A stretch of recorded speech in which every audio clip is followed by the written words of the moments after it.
আউযুবিল্লাহি মিনাশ শাইতানির রাজিম বিসমিল্লাহির রহমানির রহিম রব্বি ইশরাহ লি সাদরি ওয়া ইয়াসসির লি আমরি ওয়াহলুল উকদাতাম মিন লিসানি ইয়াফকাহু কওলি।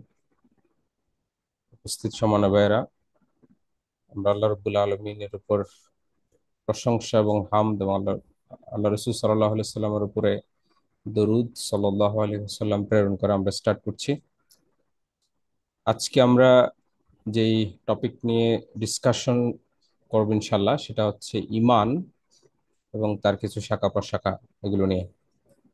তো অ্যাজ ইউজুয়াল একটু টিচিং স্টাইলে আমি একটু জিজ্ঞেস করি আর কি, যে ইমানের কয়টা শাখা আছে বলে মনে করেন আপনারা অডিয়েন্সদের পক্ষ থেকে? এরপরে আমরা হচ্ছে স্টার্ট করবো আর কি।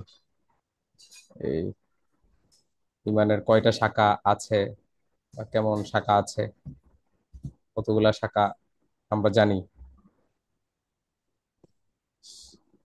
এনিওয়ান বলতে পারেন? মেজর শামিম, বা একটু ইন্টারেক্টিভ হলেই ভালো।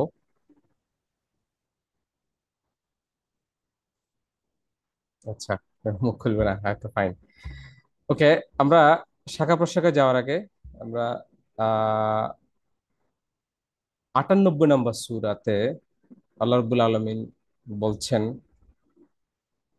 ইন্নাল্লাযীনা কাফারু মিন আহলিল কিতাবি ওয়াল মুশরিকিনা ফি নারি জাহান্নাম খালিদিনা ফিহা উলাইকা হুম শাররুল বারিয়া। এটা হচ্ছে 5 নম্বর আয়াত। আর 6 নম্বর আয়াতে, ইন্নাল্লাযীনা আমানু ওয়া আমিলুস সালিহাতি উলাইকা হুম খায়রুল বারিয়া। তো এখানে দুটো আয়াতে আল্লাহ রাব্বুল আলামিন একদম জান্নাতি এবং জাহান্নামী, বিলিভার এবং ডিসবিলিভারকে ডিরেক্টলি একদম ডিমার্কেশন টানছেন। যে ইন্নাল্লাযীনা কাফারু, যে নিশ্চয়ই যারা কাফের, মিন আহলিল কিতাবি ওয়াল মুশরিকিন, যে তার আহলি কিতাবদের মধ্যে থেকে হোক অথবা মুশরিকদের মধ্যে থেকে হোক, ফিনারি জাহান্নাম, তারা জাহান্নামে যাবে, খালিদিনা ফিহা, সেখানে তারা অনন্তকাল চিরকাল থাকবে। এবং এরপর আল্লাহ এখানেই ক্ষান্ত হন, উনি বলছেন উলাইকা হুম শাররুল বারিয়া, যে তারা হচ্ছে যে নিকৃষ্ট সৃষ্টি, ওর্স্ট ক্রিয়েচার। এরপরের আয়াতে আল্লাহ রাব্বুল আলামিন ঈমানদারদেরকে পরিচয় করে দিচ্ছেন, ইন্নাল্লাযীনা আমানু ওয়া আমিলুস সালিহাত, নিশ্চয় যারা ঈমান এনেছে, সৎ কাজ করছে, উলাইকা হুম খায়রুল বারিয়া, তারা হচ্ছে যে বেস্ট ক্রিয়েচার। জাযাউহুম ইনদা রাব্বিহিম জান্নাতু আদনি ওয়া তাজরি, ওরা জান্নাতে থাকবে অনন্তকাল ধরে, এবং এটা একটা বর্ণনা দেয়া আছে। তো এই দুটো স্থানে যদি আমরা একদম ক্লিন কাট দেখি, তাহলে দুটার ভিতরে একটা ক্লিন কাট ডিমার্কেশন হয়ে যায়, একটা হচ্ছে বিলিভার, একটা হচ্ছে ডিসবিলিভার। তো আমরা এটাও জানি যে এই একজন মানুষ ডিসবিলিভার থেকে বিলিভার হওয়ার জন্য যেই কালেমাটা আমরা পাঠ করি, লা ইলাহা ইল্লাল্লাহ মুহাম্মাদুর রাসূলুল্লাহ, তো ইমান কি? সেই প্রশ্নের উত্তর হচ্ছে, যারা আসলে এই কালেমা দিয়ে, এই পাক কালেমা দিয়ে আল্লাহ রব্বুল আলমিনের উপরে বিশ্বাস স্থাপন করে। এই বিশ্বাসের অনেক বিস্তৃতি আছে, সেটাই আমাদের আহ সেকেন্ড ডিসকাশন। তাহলে প্রথম কথা হচ্ছে ইমান কি। যারা এই পাক কালেমা পাঠ করবে, তাহলে ওদেরকে আমরা বলবো হচ্ছে ইমানদার। এটা হচ্ছে বিশ্বাস। এটা হচ্ছে এক শব্দ, আসলে এটা কোনো এক্সপ্লানেশন হয় না। তো আমরা দেখি তাহলে, এবার আমরা নেক্সটে যাই, যে লা ইলাহা ইল্লাল্লাহ মুহাম্মদ রাসূলুল্লাহ, এই জিনিসটার অর্থটা কি। এবং এটা নিয়ে আমরা অনেক কনফ্লিক্ট দেখতে পাই। আমরা যদি বাংলাদেশের আন্দোলনের পার্সপেক্টিভ চিন্তা করি, তাবলিগ এটা নিয়ে একভাবে এক্সপ্লেন করে, তারপরে হচ্ছে জামাত এটাকে একভাবে এক্সপ্লেন করে, অন্য আর রাজনৈতিক দল অন্যভাবে এক্সপ্লেন করে, যারা হচ্ছে যে পীরপন্থী তারা এটাকে অন্যভাবে এক্সপ্লেন করে। তো প্রত্যেকজনের কিন্তু একটা মানে মূলনীতি আছে এই এই ইমানের ব্যাখ্যা। এটার ক্ষেত্রে আমার কাছে যেটা মনে হয়েছে, এটা হচ্ছে মাওলানা মওদুদী এটার যে এক্সপ্লেনেশনটা দিয়েছেন, দ্যাট ইজ রিয়েলি অসাম।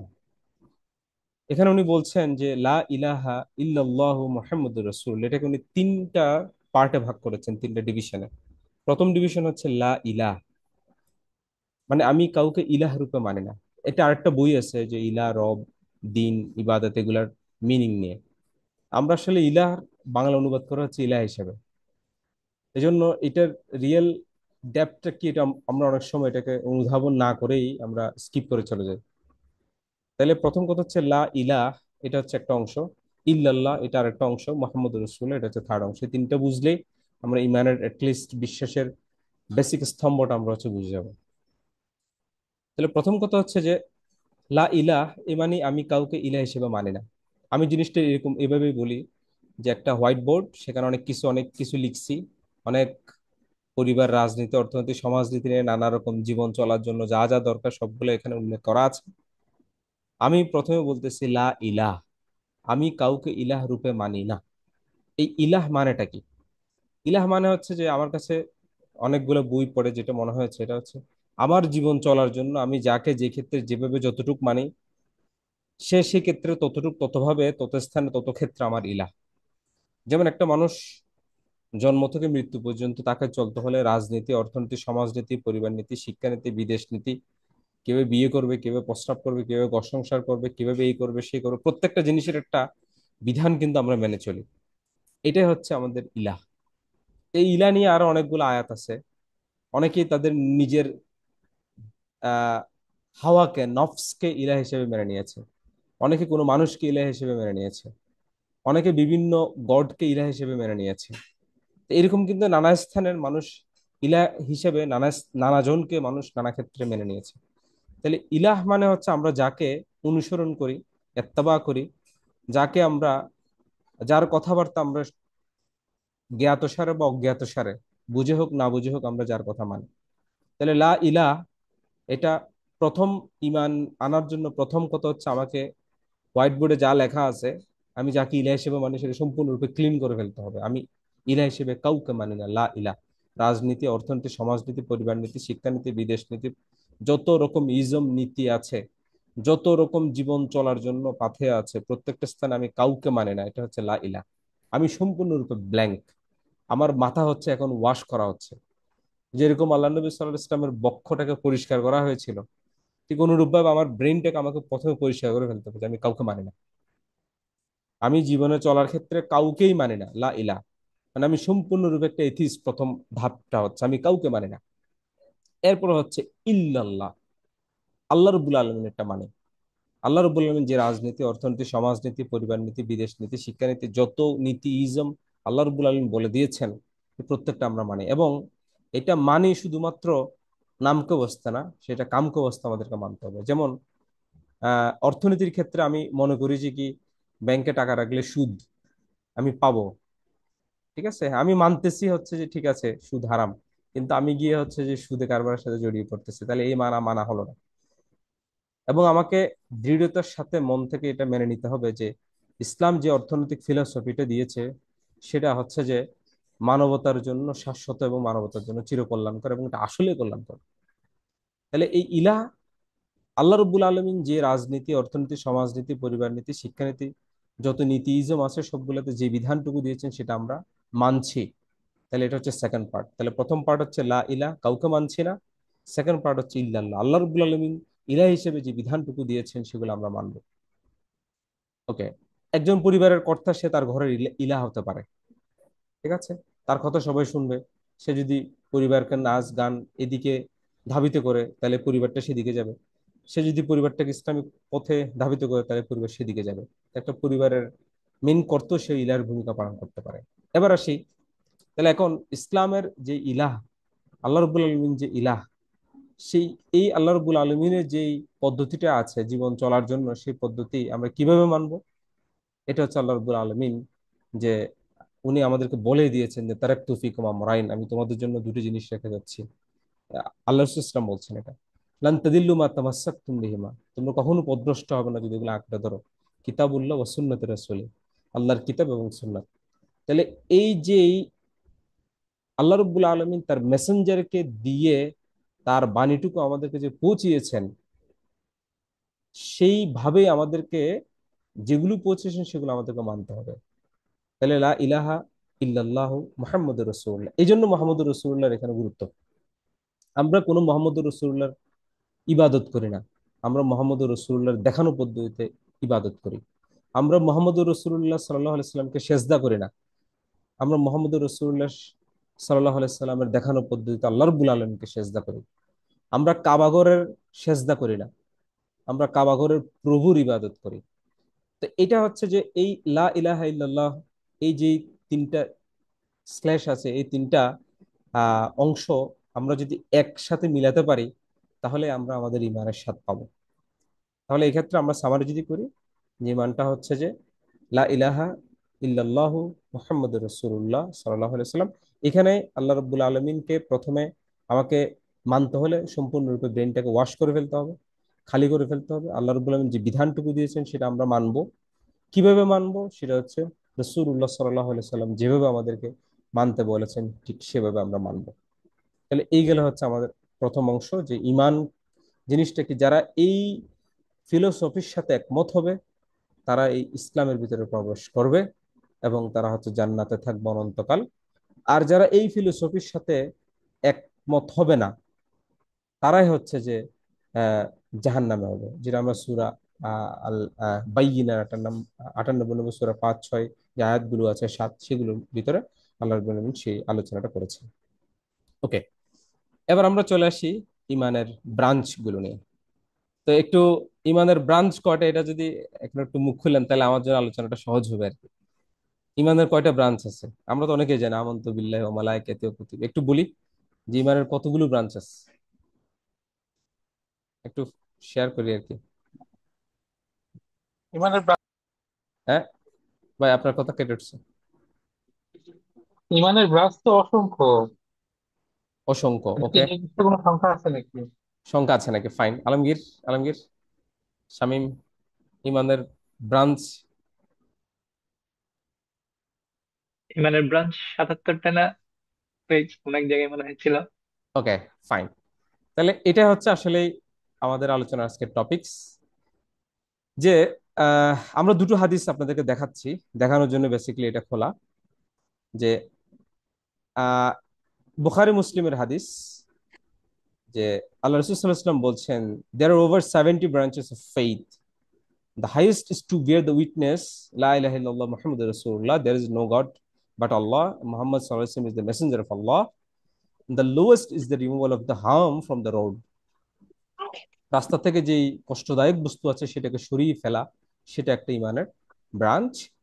এবং মডেস্টি, অনেক সময় এটাকে লজ্জাশীলতা বলা হয়, লজ্জা, this is also a branch of faith. তাহলে এটা হচ্ছে যে আহ বুখারী মুসলিমের এই হাদিস দিয়ে আমরা বলতে পারি ইমানে 70টার অধিক শাখা আছে। আল্লাহ নবী সাল্লাল্লাহু আলাইহি ওয়াসাল্লাম আরেকটা জায়গা বলছেন যে ইমানের 60-এর অধিক, আরেকটা জায়গা বলছেন 70-এর অধিক। তো এরকম দুইটা ন্যারেটিভ আছে, বর্ণনা আছে। একটা আবু দাউদের ভিতরে একটা হাদিস আছে, এটা আবু দাউদ, বুখারী, মুসলিম, মোটামুটি এটা একটা একদম মানে মুত্তাফাকুন আলাইহি বলতে পারেন, একটা ভালো মাপের হাদিস। এখানে বলা হচ্ছে, দেখেন, there are some 60 or 70 branches of the faith. The highest is to bear the witness, আমরা যেটা বললাম একটু আগে, লা ইলাহা ইল্লাল্লাহ মুহাম্মাদুর রাসূলুল্লাহ, and the lowest, এটা হচ্ছে যে রাস্তা থেকে খারাপ বস্তু সরিয়ে দেওয়া। এবং এই ইমানের ব্রাঞ্চগুলো যখন আমরা আলোচনা করব তখন এটা আমাদের কাছে আরো বেশি ক্লিয়ার হবে।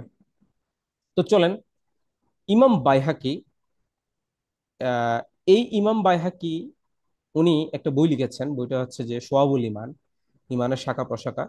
এখানে ইমানের 77টি শাখার বর্ণনা উনি উনি হচ্ছে কোট করেছেন। এখন কিভাবে বর্ণনাগুলো কোট করছেন দেখবেন যে কি, বিভিন্ন স্থানের মধ্যে, যেমন সূরাল মুমিনুন এর প্রথম দিকের গুলা, সূরা নূরের লাস্টের দিকের কিছু আয়াত, এরকম বিভিন্ন স্থানে দেখবেন ইমানদারের কিছু ক্রাইটেরিয়া বলা আছে। এই ক্রাইটেরিয়া গুলো বেস করে, এক নাম্বার। দুই নাম্বার হচ্ছে যে এই ক্রাইটেরিয়া গুলোর সাথে আহ একটা একটা হাদিস যোগ করে দিয়ে ইমানের যে 77টা শাখা আছে উনি এটা এখানে এক্সপ্লেন করেছেন। তো এই 77টা শাখার ভিতরে কি কি আছে আমরা যেগুলো কমনলি জানি, আমরা এখানে আলোচনাটা শেষ করা যাবে না, আমি এটাকে শর্ট করবো একটু পরে। তো আমি জাস্ট একটু ব্রিফ দেওয়ার জন্য, ইমানের শাখার ভিতরে আমরা সবাই জানি আমন্তু বিল্লাহি, আল্লাহর প্রতি ঈমান আনা, ও মালাইকাতি, ফেরেশতা, ও কিতাবিহি, কিতাব, রাসূল, তাকদীর, আখিরাত, ওয়ামিল আখির, আখিরাতের দিন, হ্যাঁ, তারপর হচ্ছে পুনরুত্থানের দিবস, হাসরের ময়দান, জান্নাত, জাহান্নাম, আল্লাহর ভয়, আল্লাহর প্রতি সুধারণা, এখানে 12টা চলে গেছে। আমরা সবাই কিন্তু এগুলো জানি, আমন্তু বিল্লাহি। এবং ইভেন নামাজ, রোজা, যাকাত, হজ, এগুলো কিন্তু ইমানের ব্রাঞ্চ আসবে দেখবেন। আল্লাহর প্রতি নির্ভরতা, রাসূলুল্লাহ সাল্লাল্লাহু আলাইহি ওয়াসাল্লামকে ভালোবাসা, রাসূলুল্লাহ সাল্লাল্লাহু আলাইহি ওয়াসাল্লামকে শ্রদ্ধা সহযোগিতা, ইসলামের উপর অটল থাকা, জ্ঞান অর্জন করা, শিক্ষার প্রসার, কোরআন মজিদকে সম্মান করা, তোহর মানে পাক পবিত্রতা অর্জন করা, সালাত, নামাজ, হ্যাঁ, তারপর হচ্ছে রোজা, জাকাত, হজ, ইতেকাফ করা, জিহাদ করা, আল্লাহর পথে পাহারা দেয়া, শত্রু মোকাবিলায় দৃঢ় থাকা, দাসত্ব মোচন করা, তারপর হচ্ছে কাফারা আদায় করা, চুক্তি লঙ্ঘন না করা, আল্লাহ রাব্বুল আলামিন যে নিয়ামত দিয়েছেন সেগুলোর কৃতজ্ঞতা প্রকাশ করা, অপ্রয়োজনীয় কথা না বলা, আমানত রক্ষা করা, মানুষ হত্যা না করা। এরপর চলে আসেন আল্লাযীনা হাম লিফুরুজিহিম হাফিজুন, ওই যে লজ্জাস্থানে হেফাজত করা, অন্যায়ভাবে অন্যজনের সম্পত্তি ভোগ দখল না করা। হ্যাঁ, এরকম অনেকগুলো আছে। তো আমরা একবার অন্তপক্ষে শুনি যে এটাও ইমানের একটা অংশ, এরকম মনে হবে। অন্যভাবে সম্পদ ভোগ দখল না করা, কোয়েশ্চেন, এটাও ইমানের একটা অংশ। ইয়েস। হারাম খাদ্য পানীয় বর্জন করা, পোশাক সাজসজ্জার বিষয়ে সতর্কতা অবলম্বন করা, শরীয়ত আদর্শ পরিপন্থী খেলাধুলা বর্জন করা, আয় ও ব্যয়ের মধ্যে সমন্বয় করা, ঠিক আছে, হিংসা বিদ্বেষ পরিহার করা, অপবাদ না দেয়া, ইখলাস, হ্যাঁ, সৎ কাজে আনন্দ, অসৎ কাজে মর্মাহত করা, তারপরে তৌবা, আল্লাহর নৈকট্য লাভের জন্য কোরবান আত্মত্যাগ, নেতার আনুগত্য, ইভেন জামাতবদ্ধ জীবনযাপন, এটাও কিন্তু একটা ইমানের অংশ। নেতার আনুগত্য করে, এটা একটা ইমানের অংশ। আদল ইনসাফ, তারপরে তা'মুরুনা বিল মা'রুফ ওয়া তানহাউনা আনিল মুনকার, সৎ কাজের আদেশ অসৎ কাজ থেকে বিরত রাখা, সৎ কাজে পরস্পরকে সহযোগিতা করা, লজ্জাশীলতা আমরা এখানে পড়েছিলাম, মডেস্টি, পিতামাতার প্রতি সদাচরণ, আত্মীয়তার সম্পর্ক রক্ষা করা, সৎ চরিত্র অবলম্বন করা, অধীনস্থদের প্রতি সদাচার করা, কৃতদাসের উপরে মনিবের অধিকার, সন্তান ও অধীনস্থ অধিকার, মানে একদম বাপ মা বাচ্চা এবং অধীনস্থ যারা আছে, হ্যাঁ, আত্মীয়তা, প্রত্যেকটা জিনিস। মানে ইসলামের ইমানটা হচ্ছে, আমি বলবো এটা একটা কমপ্লিট প্যাকেজ। আচ্ছা, 60টা আমরা কিন্তু শেষ করে ফেলছি। আবার চলে আসে 61 নাম্বারটা। দিনী কারণে পরস্পর সম্পর্ক রক্ষা করা, সালামের জবাব দেয়া, অসুস্থ ভাইয়ের খোঁজ খবর নেই, আমরা তো খোঁজ খবরই নিই না, জানাজাও দাফনে অংশগ্রহণ করা, হাসি দাতা হাসির জবাব দেয়া, কাফির মুশরিকদের সাথে বন্ধুত্ব না রাখা, এটা তো অত্যন্ত গুরুত্বপূর্ণ। প্রতিবেশীর সাথে সদাচরণ, তারপর হচ্ছে মেহমানদারি করা, দোষ গোপন রাখা, বিপদ আপদ ধৈর্য ধারণ করা, জুহুদ বা দুনিয়া মোহমুক্তি, পরিমিত আশা, আত্মসম্মান বোধ থাকা, অপ্রয়োজনীয় কথাবার্তা পরিহার করা, বদান্যতা, দানশীলতা, ছোটদের স্নেহ, বড়দের সম্মান, নিজেদের যা পছন্দ অপর ভাইয়ের জন্য তাই পছন্দ করা, এবং পরস্পরের সংশোধন করা। এই 77টা উনি কোরআন হাদিস ঘেটে ইমাম বাইহাকি এটাকে নোট করেছেন। এবার আসেন, এই জিনিসটাকে আরো স্কলাররা এটাকে আরো স্টাডি করেছেন। আরো স্টাডি করে ওনারা, আমরা সবাই জানি যে ইমান হচ্ছে যে মুখে বলা, অন্তরে স্বীকৃতি দেয়া এবং কাজে প্রমাণ দেয়া। এই তিনভাবে আমরা কিন্তু ইমানটাকে ছোটবেলায় পড়েছিলাম। এখানেও সেম। ইমানের কিছু অংশ হচ্ছে হৃদয়ের সাথে সম্পর্কিত, কলবের সাথে, হার্টের সাথে, হৃদয় দিয়ে যেগুলো আপনাকে এক্সপ্রেস করতে হবে। যেমন আল্লাহর ভয়, এটা আসলে হৃদয়ের কথা, কেমন? তো এরকম হৃদয়ের কিছু অংশ আছে। আচ্ছা, 2 নম্বর চলে আসেন। এগুলো হচ্ছে যে কিছু আপনাকে হচ্ছে যে মুখে বলতে হবে, ঠিক আছে, মুখে বলতে হবে। 3য় নম্বর হচ্ছে আপনাকে কিছু কাজের মাধ্যমে প্রুভ করতে হবে।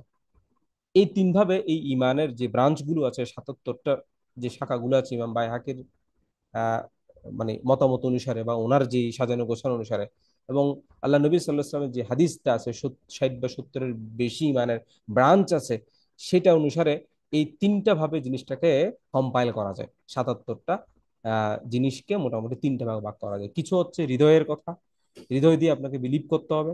কিছু হচ্ছে যে মুখে আপনাকে জিহ্বা দিয়ে বলতে হবে। আর কিছু হচ্ছে আপনাকে বাস্তবে প্রমাণ করতে হবে।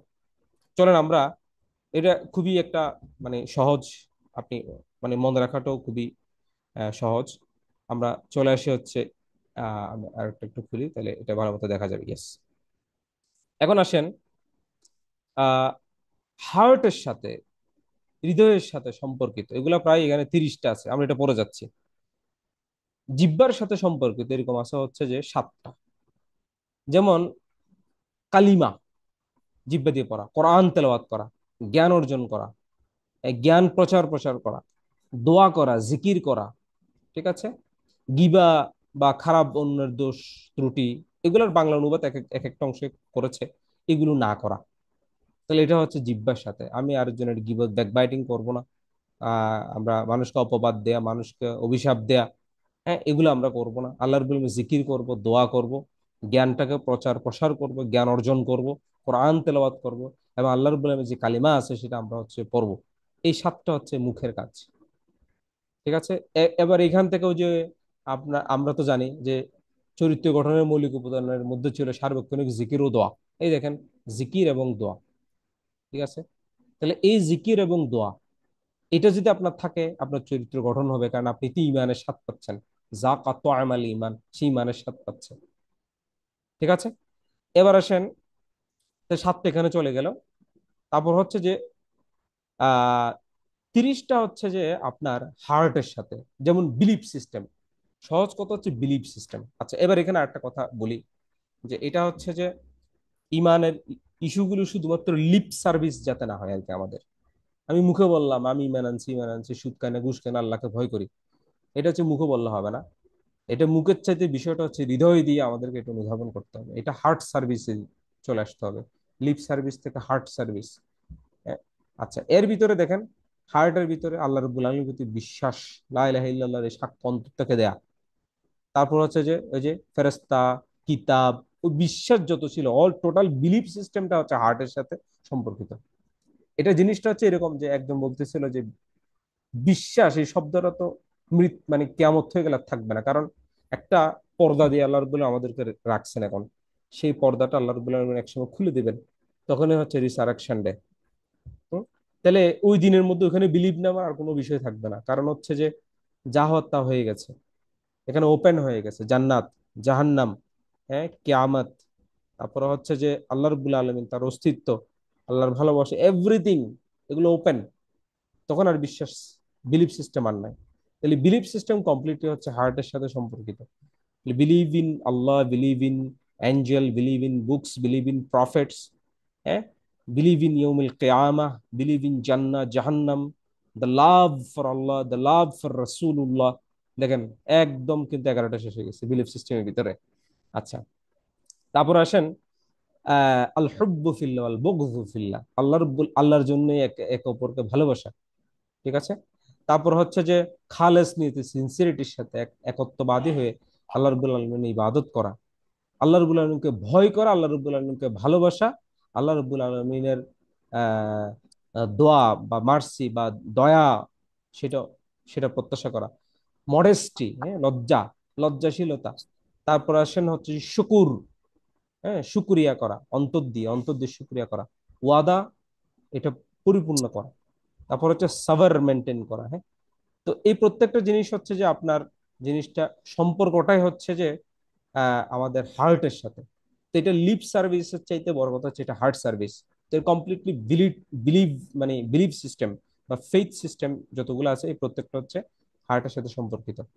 তারপরে হচ্ছে যে আপনার এরপর আসেন সৃষ্টির প্রতি দয়া, আরেকজনের প্রতি দয়া, ভাই ব্রাদারদের খোঁজ খবর নেয়, সেটা তো আমরা আগে আপনাদেরকে অলরেডি বলেছি।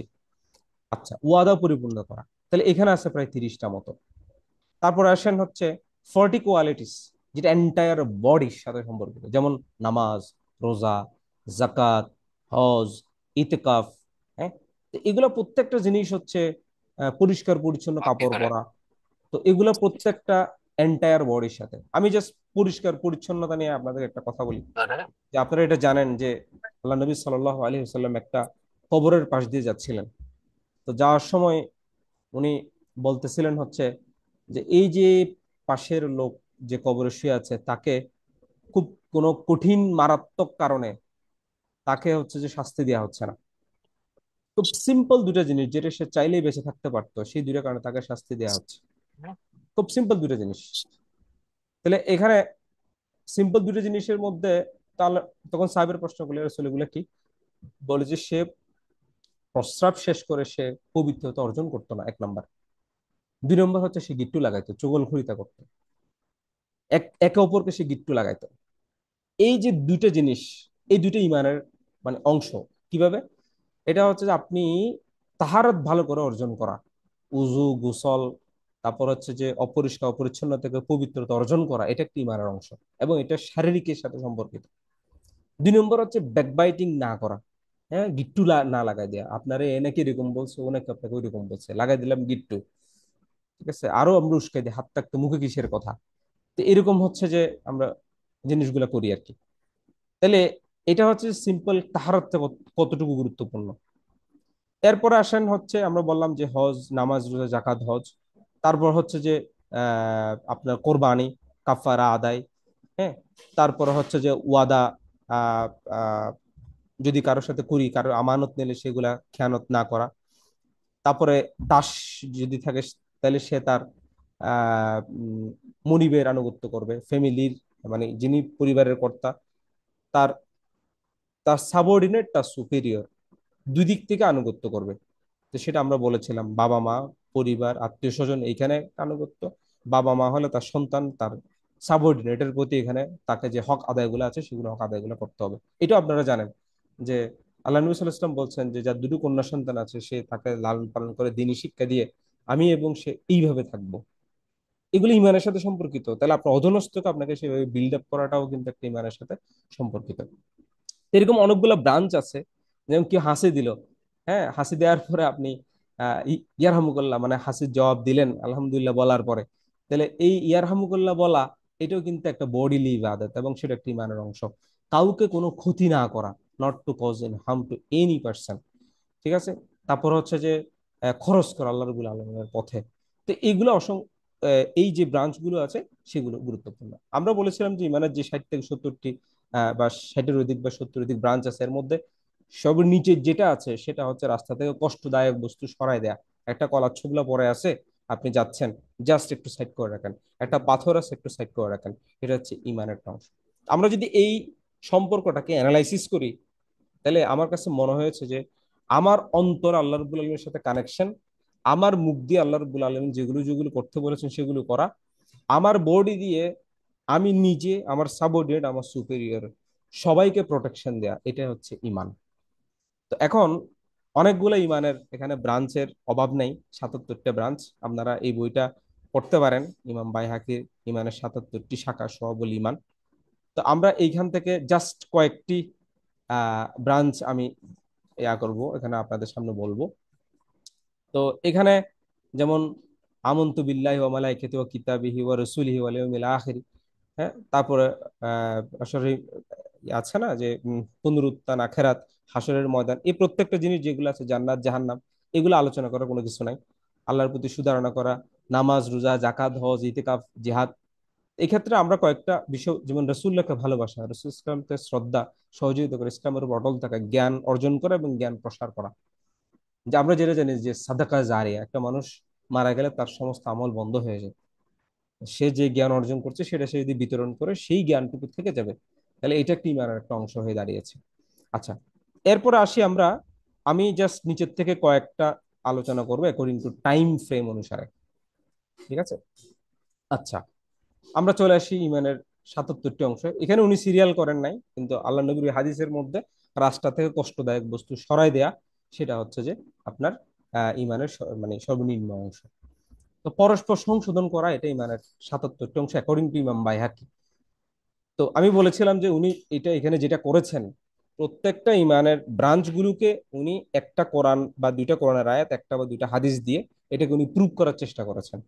পরস্পর সংশোধন সেটা কিভাবে ইমানের অংশ হলো। আপনি সূরা নিসার মধ্যে লোকদের গোপন ছলা পরামর্শে কোনো কল্যাণ থাকে না, তবে কেউ যদি কাউকে দান খয়রাতের উপদেশ দেয় কিংবা কোনো ভালো কাজের জন্য, অথবা লোকদের পরম লোকদের পরস্পরের কাজকর্ম সংশোধনের নিমিত্তে কাউকে কিছু বলা হয়, তা অবশ্যই ভালো কথা। আল্লাহ সন্তুষ্ট লাভের জন্য যে রূপ করবে আমরা তাকে খুব বড় প্রতিফল দিব। ইন্নামাল মুমিনুনা ইখওয়াতুন ফাসলিহু বাইনা আখাওয়াইকুম। তাহলে সূরা হুজরাতের মধ্যে আছে, মুমিনগণ তোমরা পরস্পর ভাই ভাই, তোমরা একে অপরকে পারস্পরিক যথাযথভাবে পুনর্গঠিত করে দাও। ফাসলিহু বাইনাহুম, মানে যার ভিতর যতটুকু ত্রুটি অপূর্ণতা আছে তাকে ততটুকু সংশোধন করো, না দিলে আমি ইমানের অংশ ফুলফিল করতেছি না। আমার একটা ত্রুটি পাইছেন, আপনি যদি আমাকে সংশোধন না করেন, আপনি ইমানের ওই অংশটুকু আপনি লঙ্ঘন করতেছেন। আর আমি যদি না করি আমি লঙ্ঘন করতেছি। তাহলে পরস্পর সংশোধন করা, ইন্নামাল মুমিনুনা ইখওয়া, মুমিনগণ পরস্পর ভাই ভাই, ফাসলিহু বাইনা আখাওয়াইকুম, একে অপরকে পুনর্গঠিত, সংশোধন, তাকে যেরকম ভাবে তুমি দেখতে চাও অ্যাকর্ডিং টু কোরআন এবং হাদিস, তুমি তাকে সেভাবে তুমি তাকে হচ্ছে যে সংশোধন করে দাও।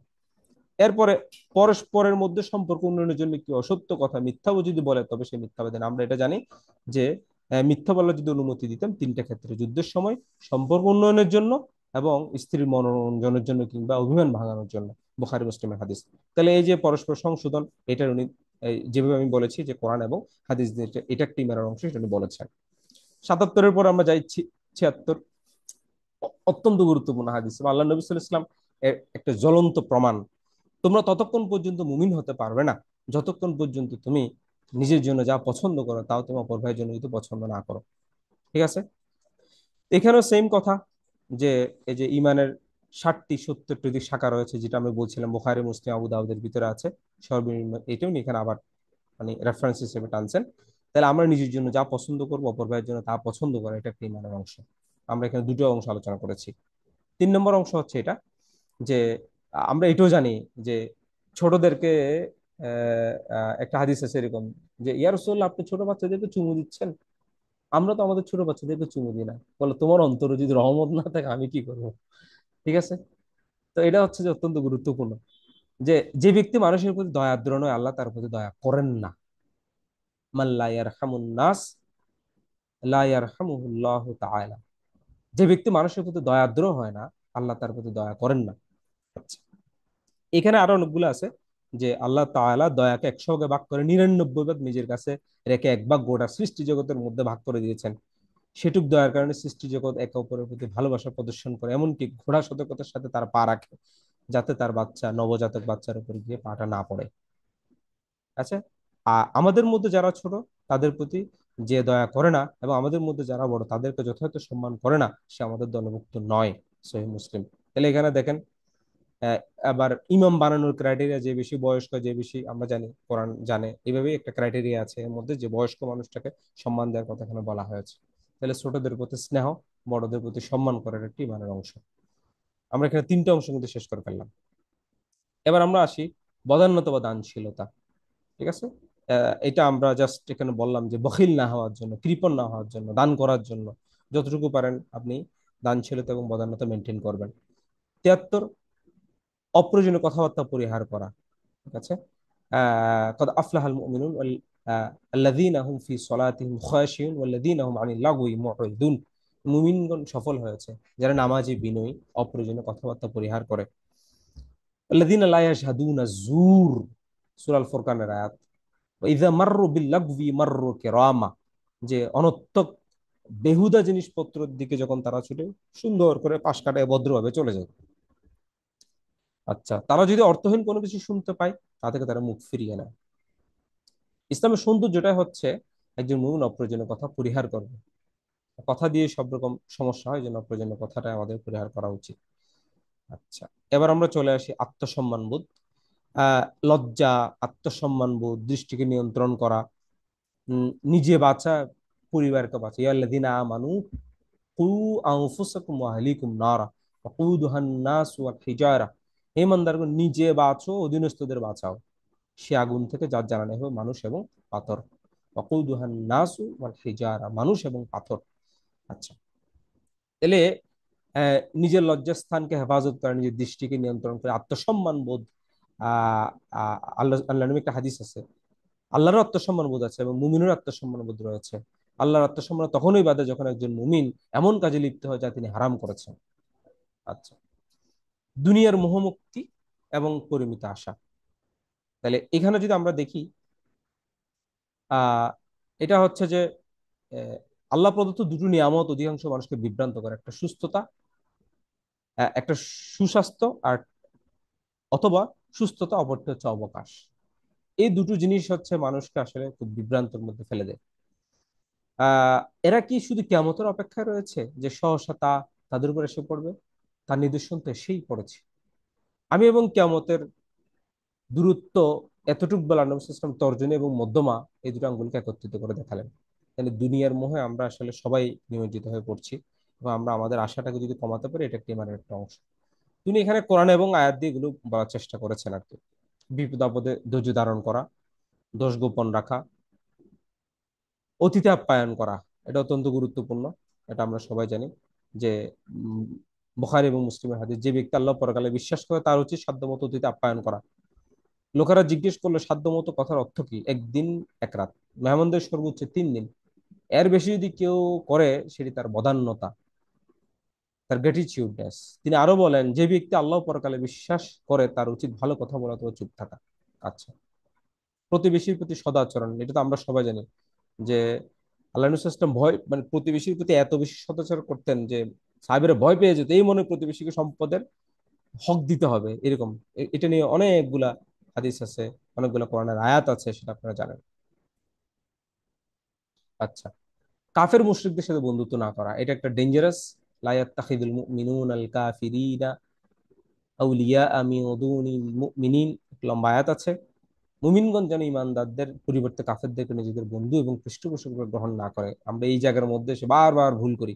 আমরা বারবার হচ্ছে যে কাফেরদেরকে এবং মুশরিকদেরকে আমরা বন্ধু হিসেবে গ্রহণ করে বারবার আমরা ব্যাম্বু খাই।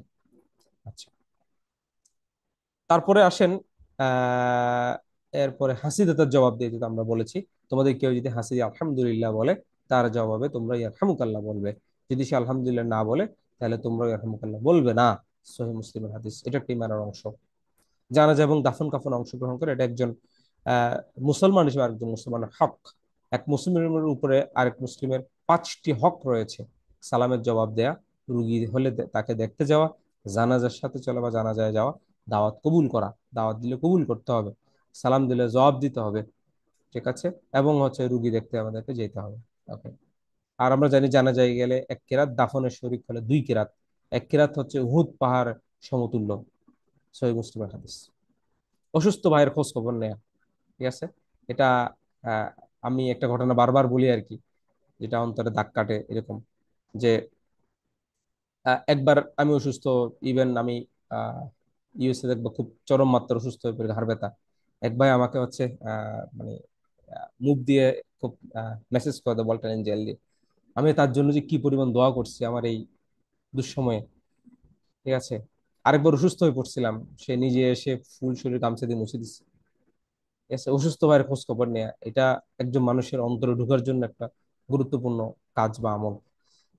বারা ইবনে আজিব রাদিয়াল্লাহু তাআলা বর্ণিত, তিনি বলেন, রাসূলুল্লাহ সাল্লাল্লাহু আলাইহি ওয়াসাল্লাম আমাদেরকে 7টি কাজের নির্দেশ দিয়েছেন, 7টি কাজ থেকে বিরত থাকতে বলেছেন।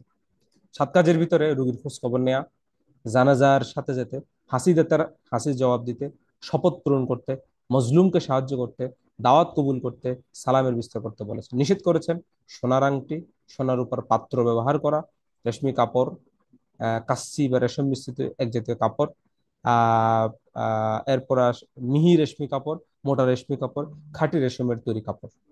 এগুলো হচ্ছে যে আপনার মানে এগুলো আহ আল্লাহ নবী সাল্লাল্লাহু আলাইহি ওয়াসাল্লাম পরিহার করতে বলেছেন। আচ্ছা, এখানে দেখেন, যদি কেউ অসুস্থ কোনো ব্যক্তিকে দেখতে যায়, সে ফিরে না আসা পর্যন্ত জান্নাতের ফল সংগ্রহ করতে থাকে। এটা হচ্ছে যে আল্লাহ নবী সাল্লাল্লাহু আলাইহি ওয়াসাল্লাম আরেকটি হাদিস। সালামের জবাব দেয়া, তাহলে হাসির জবাব দেয়া বা সালামের জবাব দেয়া, হ্যাঁ, এটা তো আমরা জানি যে সম্পর্ক বৃদ্ধির জন্য 2টা কাজ: বেশি বেশি সালাম দাও, বেশি বেশি খাওয়াও। আচ্ছা আচ্ছা, সালাম যে যেভাবে দিবে তোমরা উত্তম ভাবে তার জবাব দাও। আচ্ছা, এরপর আল হুব্বু ফিল্লাহ আল বুগযু ফিল্লাহ, দিনী কারণে সম্পর্ক ঠিক রাখা, সুদৃঢ় করা, আর দিনী কারণে সম্পর্ক ছিন্ন করা। একে অপরকে ভালোবাসার মেইন জিনিসটাই হবে দিন, আর ছেড়ে দেওয়ার মেইন উদ্দেশ্যটা হবে হচ্ছে যে দিন। আচ্ছা, সন্তান ও অধীনস্থ অধিকার দেয়া, সন্তানকে তাকে দিনী শিক্ষা দেয়া। এই যে আমরা যেটা এই হাদিসটা বলেছি, যে ব্যক্তি 2টো মেয়েকে বয়সপ্রাপ্ত হওয়া পর্যন্ত প্রতিপালন করে, সে আর আমি কিয়ামতের দিন এরকম হবো বলে তিনি ভেবে ভেবে দেখিয়েছেন।